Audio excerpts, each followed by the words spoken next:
Germany's Chancellor Angela Merkel has said she is troubled by what she calls a mood of hate towards foreigners entering her country. She was speaking as more evidence of Europe's refugee crisis emerged. Over the weekend, 30-mile traffic queues formed on the border between Hungary and Austria as police checked lorries in a new crackdown on people smugglers. Despite border controls tightening on the roads, restrictions have loosened at the state train stations. On Monday, Hungarian police allowed hundreds of migrants, many without EU visas, to travel by rail to Austria and Germany. Sophia Tran-Thomson has this report. Despite European tensions, a warm welcome for Germany's newest arrivals.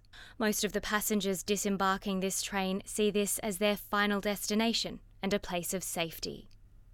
EU rules stipulate that refugees should be processed in the first country they reach, but Hungary says it can't host record numbers of arrivals, and many of these people would rather settle in wealthier Northern Europe.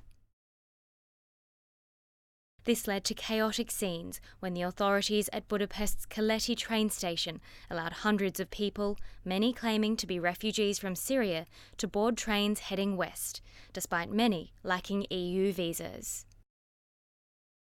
Two of the express trains were stranded at the Austrian border after railway authorities refused entry, citing overcrowding.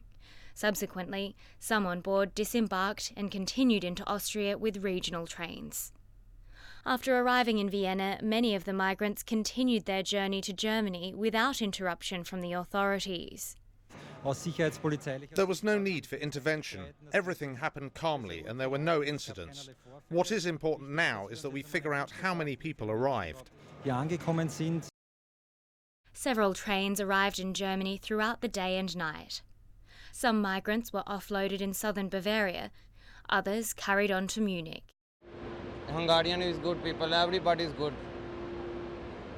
First our journey is so difficult, but we are happy we reached in Germany. Police began registering the migrants at the station. I